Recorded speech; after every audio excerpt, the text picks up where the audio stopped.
क्या कहना चाहेंगे? जी सर, एक तो ये जो भाई अभी आए थे ये कह रहे थे कि इनका मतलब मुझे समझ ये आई, हिज पॉइंट वाज कि स्पीशीज का जो तरक्की का पैमाना होता है वो ये होता है कि उसने कितनी कम्प्लेक्स वो बना ली, चीजें गुड बना ली, पॉइंट। इमारतें खड़ी कर ली, ये कर लिया।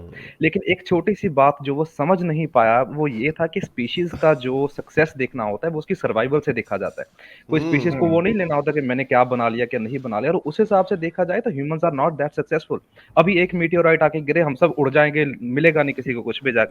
और दूसरी तरफ देखा जाए तो अगर उसने कम्प्लेक्सिटी की बात करनी है या कॉकरोचेस कुछ बच और बात जाएंगे, करनी है तो कॉकरोचेस हाँ तो सर्वाइव करेंगे। और जैसे मीटियोर आया, डायनासोर इतने ताकतवर थे जो मैमल्स उनकी डिनर टेबल पे थे, लेकिन जो जितने छोटे जानदार थे वो सारे सर्वाइव कर गए, जितने 1 मीटर से बड़े थोड़े थे जितने भी वो, जानदार थे सारे लगे गए। सारे सारे गए। अगर आप तो टार्डिग्रेड्स को देखें तो मतलब उनको समझ नहीं ना, अगर किसी मस्जिद में तो उन्होंने पता नहीं होगा टार्डिग्रेड क्या है, लेकिन वो उनकी तो तरह तो कुछ सक्सेसफुल है ही नहीं। उन्होंने सारी की सारी स्पेस में भी, पांच मास एक्सटिंक्शन सर्वाइव की हैं। टार्डिग्रेड और के बारे में तो ये कहता है उन्हें जाके मार्स स्पेस पे में छोड़ दे, चाहे उधर भी जिंदा फिर रहे उधर भी हो। जिंदा बच जाएंगे। टार्डिग्रेड्स के बारे में ये कहा जाता है स्पेस में भी सर्वाइव कर सकते हैं ये। टार्डिग्रेड एक बहुत छोटा माइक्रो क्रीचर है, एनिमल है। और हाँ। ये और इसके 10,000 स्पीशीज डिस्कवर्ड है ऑलरेडी। 10,000 या पता नहीं, मुझे लगता है 1 लाख, मुझे अब से याद नहीं है। बहुत ज्यादा स्पीशीज इसके और डिस्कवर्ड ये सबसे हार्डी क्रीचर माना जाता है। ये लेगा सर्वाइव है। Microscopic organism could survive Interstellar travel. और इस तरह के कुछ बैक्टीरियाज भी हैं जो जो कहा जाता है, जो पैंस्पर्मिया का जो मॉडल है जिसमें कहा जाता है कि वो आइसोलेशन में चले और ये जाते हैं। जमीन पे पाया जाने वाला सबसे ज्यादा जानदार है। हारिस दिखाएं जरा दोबारा। आपने और हमने ये कभी भी नहीं देखा, किसी जू में नहीं ये देखा होता, मगर दुनिया में सबसे ज्यादा टार्डिग्रेड है एनिमल जो पाया जाता है। ठीक अच्छा, है, ये नहीं मुझे दसो पता दूंगी, था, सानू पता ही नहीं कोई भी किसी हमने कभी देखा है सबसे ज्यादा ये है माइक्रोस्कोपिक। Microscopic animal. इसलिए और ये एक एनिमल पानी है, के ये ड्रॉप में पता बैक्टीरिया नहीं नहीं कितने है। हजारों की तादाद, ये एनिमल है, हाँ, ये एनिमल और ये मल्टी सेलुलर है। कॉम्प्लेक्स क्रीचर है, ये हाँ कुछ हाँ बैक्टीरिया वगैरह नहीं है, वायरस नहीं है ये। हाँ। हाँ, तो ये पूरा आप ऑर्गन, ये ऐसे लगता है जैसे कीड़ा है देखने में लगता है। तो ये तो यस, आजा। हाँ जी। तो हाँ चले, ये तो सर इसका हो गया। जो मैंने मेन आपसे बात करनी थी वो डिबेट के कंटेक्स्ट में थी, जो अभी कैसर अहमद राजा के साथ गालिब साहब ने की है। उसमें चले मैं आपसे एक सवाल पूछता हूँ, बहुत उसका आप मुझे जवाब दे रहे हैं, आपको समझ आ जाएगा, but I am going to say. अगर मैं आइंस्टाइन की थ्योरी ऑफ रिलेटिविटी को, आइंस्टाइन का कोई कोट उठा लूं और उसे मिस कोट करके आउट ऑफ कंटेक्स्ट लेके मैं प्रूव ये करने की कोशिश करूं कि देखिए आइंस्टाइन तो थ्योरी ऑफ रिलेटिविटी को मानता ही नहीं था, कि थ्योरी ऑफ रिलेटिविटी गलत है, तो आप क्या कहेंगे मुझे? आप मुझे या तो पागल कहेंगे, या चय कहेंगे, या इंटेलेक्चुअली डिसऑनेस्ट कहेंगे, और क्या कहेंगे मुझे? तो आपको मैं एक लिंक ड्रॉप कर रहा हूँ चैट में, आप जरा इसे खोलें। ये उसका विकिपीडिया का आर्टिकल है कि evolution as a fact and theory.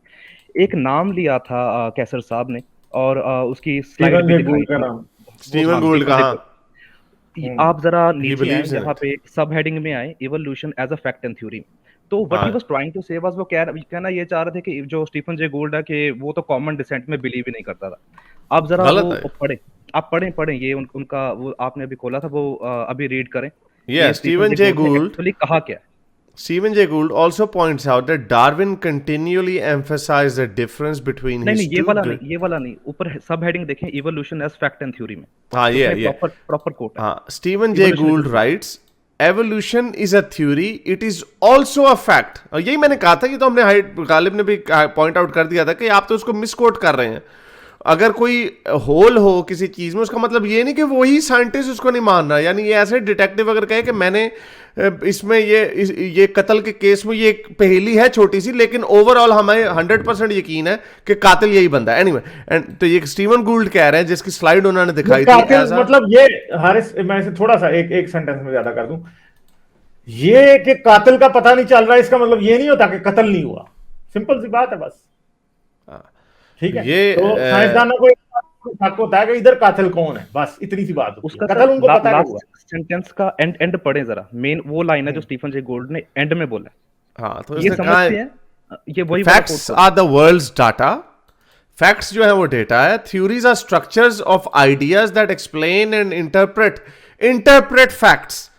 कि थ्योरीज जो होती हैं वो आइडियाज और स्ट्रक्चर को जो एक्सप्लेन करती हैं, और फैक्ट्स को इंटरप्रेट करना, ये फैक्ट्स को इंटरप्रेट करना। अगर आपको, जैसे मैंने आपको बताया, अगर आपको डीएनए क्राइम सीन पे मिलता है तो आपने इसको इंटरप्रेट करना है कि इस बंदे का डीएनए कत्ल की जगह पे क्या कर रहा है। इसकी इंटरप्रिटेशन यही है कि अगर वो इसकी कोई खातिर ख्वाह जवाब नहीं दे सकता कि मैं वहां पे दूध देने गया था, मैं वहां पे वॉशिंग मशीन ठीक करने गया था, इसलिए मैंने, तो आपको कातिल ही माना जाएगा। Facts do not go away when scientist debate rival theories to explain them.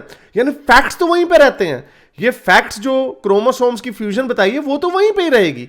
अब उसके ऊपर अल्टरनेटिव थ्योरी दी जाएगी कि नहीं भाई इसकी वजह ये भी हो सकती है। इसका मतलब ये नहीं कि हमारा कॉमन डिसेंट है, इसका वजह कुछ और भी हो सकती है, जो कि गालिब ने नंबर दिखाया कि और उसकी नहीं सर, आगे कोई वजह। ठहर जाओ ना यार, जा रहा हूं ना आगे, मैं पॉइंट पर पॉइंट। आपको क्या लगता है सारों को समझ आएगी ये बात? Okay. Einstein's theory of Einstein's theory of gravitation replaced Newton's, but जो मैंने क्या बोली थी बात। हाँ ये हमने की थी बात, but applies did not suspend themselves in mid-air pending the outcome. And humans evolved from ape-like ancestors. In humans जो हैं ape-like ancestors से evolve हुए हैं, whether they did so by Darwin's proposed mechanism or by some other, yet to be discovered. यानी evolution हुई है, चाहे वो डार्विन के बताए हुए मैकेनिज्म से हुई हो या किसी और मैकेनिज्म से हुई हो। जो हमने पहले भी कही थी ना, ये बंदा बैठा हुआ जो कहा वो जी वो रैंडम म्यूटेशन नहीं होती, नेचुरल सिलेक्शन नहीं होती। भाई जो भी होती है एवोल्यूशन होती है। हम जो है कोई क्रीचर ऐसा नहीं है जिसकी एंसेस्ट्री जो है वो डिफरेंट क्रीचर ना हो। दुनिया में कोई ऐसा क्रीचर नहीं है। इट मीन्स एवोल्यूशन होती है। और जो स्टीवन जे गूल्ड को जो कैसर राजा साहब ने जो हाईलाइट किया था, वो तो खुद एवोल्यूशन को मानता। तो ये पॉइंट है। देखिए लास्ट सेंटेंस का मैं आपको कह रहा था ना, उसमें देखिए उसने खुद ही कह दिया कि humans evolved from ape like ancestors. अब ये जो कल पॉइंट पकड़ के बैठे थे पर्सनल डिबेट में, ये कह रहे थे कि देखिए स्टीफन जे गूल्ड ने ये कहा कि फैक्ट्स हैं, फैक्ट्स को आप इंटरप्रेट किसी तरह से कर लें तो हो सकता है इवोल्यूशन की जगह कोई और थ्योरी आ जाए। लेकिन उन्होंने इंटेलेक्चुअली मिस रिप्रेजेंट इस बात को किया कि स्टीफन जे गोल्ड ये नहीं कह रहा कि इवोल्यूशन की जगह कोई और थ्योरी आ जाएगी। ही इज ट्राइंग टू से कि इवोल्यूशन का जो मैकेनिज्म है, कि जो गैप्स हैं बीच में, वो कैसे फिल होंगे। This is a fact that there is common descent, कि हम कहां से आए हैं, कॉमन एंसेस्टर एक फैक्ट बन चुका है। लेकिन ये उसे प्रेजेंट करते हैं कि नहीं, कॉमन जो एंसेस्टर है वो उसकी थ्योरी भी चेंज हो जाएगी। मतलब मैं हैरान था, क्योंकि मैं गालिब के शो में देखता हूँ कई बार मोमिन आते हैं, वो चिल्लाते हैं कि आप कैसर अहमद राजा से डिबेट करें। तो आई वाज एक्सपेक्टिंग कि बहुत ही कोई हाई लेवल वो इंटेलेक्चुअल बात लेके आएंगे, पर मैंने ये वैसे ही खोला। हाँ, मैं खुद डिसअपॉइंट हूँ असल में। उन्होंने कुछ एनेक्डोटल, उन्होंने कुछ साइंटिस्ट की कुछ स्टेटमेंट्स रख दी जो कि एवोल्यूशन के अंदर पिन पॉइंट में कोई छोटी बहुत डिटेल्स में कोई क्वेश्चन मार्क्स हैं, जो कि एवोल्यूशन के ऊपर नहीं। सो मच सो, जैसा कि उन्होंने स्टीवन जे गूल्ड का एक कोट डाला, और जो कि वो उसकी बात भी नहीं कर रहा था, वो टाइम इन हिस्ट्री की बात कर रहा था कि हम किसी वक्त में किसी जगह पे उंगली नहीं रख सकते जहां पे हम ये कहें कि इंसान एप से इंसान यहां पे बना। और वो क्या, हमें सबको पता है कि ऐसा कोई भी नहीं कहता। तो वो मिस रिप्रेजेंट उसको ऐसे प्रेजेंट कर रहे थे जैसे उस साइंसदान ने एवोल्यूशन का मुनकर हो गया। नहीं हुआ मुनकर। ये देख, ये खुद वो उसने बता रहा है कि human evolve from ape like creatures. जिसमें वही बंदा स्टीवन जे गूल्ड जिसका एविडेंस कल कैसर राजा साहब दे रहे थे। तो ये अनफॉर्चुनेटली आपने सही कहा कि ये बड़ी इसमें इंटेलेक्चुअल डिसऑनेस्टी मुझे तो कहना पड़ेगा। आई एम रियली सॉरी, इसके अलावा कोई वर्ड मुझे मिल नहीं रहा। तो जी सर, एक तो ये बात है, और दूसरा मैं बार बार देख रहा था कि वो यही कर रहे हैं ना, उनका बेसिक आर्गुमेंट है इसके, चलें आप जेनेटिक्स को एक साइड पे रखते हैं, फॉसिल रिकॉर्ड में गैप्स हैं, ये कहते हैं कि अभी इवोल्यूशन प्रूव नहीं होती अच्छे से। तो इसमें जस्ट और क्या कह सकते हैं, एक ही बात कहेंगे कि अगर आपका रिलीजन जो है वो इस बात पे आके फंस जाता ना, आप उसको बचाने के लिए सिर्फ ये कह रहे हैं कि हाँ अभी इवोल्यूशन प्रूव नहीं हो रही है, तो हाँ हो सकता है हमारा अभी भी सही हो, then your religion is very weak. वो तो पहले ही हार चुका है, वो तो लास्ट लेग पे आ चुका है। उनका क्राइटेरिया जो है ना, उनका क्राइटेरिया बड़ा गलत है। उनका क्राइटेरिया ही गलत है। उनको जैसे ही 1000 दफा कहा है कि आप उनको कोई भी चीज दिखा दें, लैंग्वेजेस जैसे किस तरह इवॉल्व होती है, वो उनका जो क्राइटेरिया है एविडेंस का, वो है ही यही कि हमें आधा क्रोकोडाइल और आधा डक दिखाओ, जो इंटरमीडिएट स्पीशीज। हमें ये दिखाओ कि एप लाइक, जो ये बात की है ना, एप लाइक जानवर, एप लाइक इंसान जो है वो आपके और मेरे जैसे इंसान को पैदा करे। उनका क्राइटेरिया ये। बल्कि मैं कहता हूं अगर हमें फॉसिल्स में हम अगर उन्हें ये भी दिखा देंगे ना कि मेरा बाप एक एप लाइक था, जैसा भी निएंडरथॉल दिखाया, और मैं पहला ही ह्यूमन बीइंग हूं जो ऐसा वो तो फॉसिल में होगा, तो वो उसको भी कह देंगे नहीं ये दो डिफरेंट स्पीशीज हैं, ये कैसे साबित हुआ कि ये इसका बाप है, वो उसमें भी नहीं मानेंगे। तो उनका जो क्राइटेरिया ही गलत है। वो हमेशा यही कहते हैं, जो बेसिक सिंपल लेवल क्रिएशनिस्ट है ना वेस्टर्न, जिन्होंने आर्गुमेंट्स बनाए हुए, ये तो शार्प कर दिया ना इन लोगों ने, माइकल बीही जैसे लोगों ने, लेकिन उनके बेसिक लोग हैं वो यही कहते हैं, I will believe in evolution when a monkey gives birth to a human, वो ये कहते हैं। तो जो कि ऑब्वियसली जो कि हो ही नहीं सकता। ये ऐसे वो भी हो जाना है। कैसे कैसे ये आ रहा है आगे, ये आ रहा है काम आगे, तब नहीं बोले कि वो तब कहेंगे नहीं गाइडेड है, वो एथिकली गलत है, मगर ये हो जाना है। हाँ वो चाइना ने करना, वो चाइना ने करना, वो चाइना ने डीएनए मैनिपुलेशन के साथ करना, तो वो और बात है। लेकिन और हाँ वो उस चीज की एविडेंस है। अब म्यूटेशंस जो होती हैं जापान में, म्यूटेशन इसी को कहते हैं ना सर, एक ये म्यूटेशन रेडिएशन से भी होती है ना। जापान में जब बम धमाके उन्होंने गिराए तो उनकी जो अगली नस्ल जो थी, अगली नस्ल क्यों सर्टेन म्यूटेशंस के साथ पैदा हो रही है, क्यों हो रही है? क्योंकि उनके माँ बाप के डीएनए डैमेज हुए थे। हाँ मगर देखिए ना, कैसर साहब एक पेपर पेश करते रहे हैं जी ये म्यूटेशन नहीं होती, तो भाई फिर ये क्या, ये जो न्यूक्लियर बॉम्ब के बाद म्यूटेशन हो रही है, इसका मतलब है आप कह रहे हैं कि ये नहीं होती? मतलब ये तो इससे बड़ा झूठ ही कोई नहीं है। और कैसर साहब को यकीन करें, उस रिसर्च पेपर की भी समझ नहीं है। सर जो म्यूटेशंस की बात करते हैं, अगर हम ब्लू आइड ह्यूमंस की तरफ जाएं, वो भी तो रिसर्च पेपर ही है कि सारे जो जितने भी ब्लू आइड ह्यूमंस हैं उनका कॉमन एंसेस्टर आता है, वो एक ही आता है, तो म्यूटेशन से ही आता है ना। तो अगर ये उसको मान लेते हैं तो ये वहां पे जाके दीवार अपनी लकीर खींच देते हैं कि नहीं, कि इंटर स्पीशीज इवोल्यूशन पॉसिबल नहीं है, लेकिन ह्यूमंस के बीच में चलता रहता है।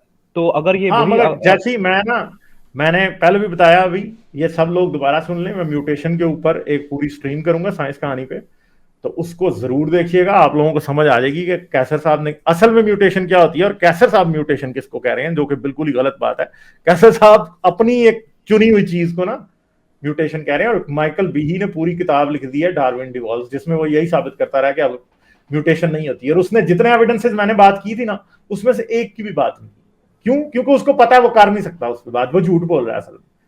ठीक है। दूसरा डेविड वो क्या है उसका नाम है, डेविड पैक्स है कि डेविड मैक्स है उसका नाम, इन्होंने सैक्स, डेविड सैक्स उसका नाम लिया हुआ है। डेविड सैक्स ने भी जो भी बात किया पॉइंट म्यूटेशन के बारे में किया, इन्वर्जन के बारे में उसने कोई बात नहीं की। इन्वर्जन भी एक म्यूटेशन की टाइप है, फ्यूजन भी एक, फिशन भी एक म्यूटेशन की टाइप है, जीन डुप्लीकेशन भी म्यूटेशन की टाइप है। ठीक है। ये जो इवन के अगर आप ये कहें डीएनए के अंदर म्यूटेशन की वजह, तो भाई ये भी है जो मैंने रेट्रोवायरसेस बताए थे।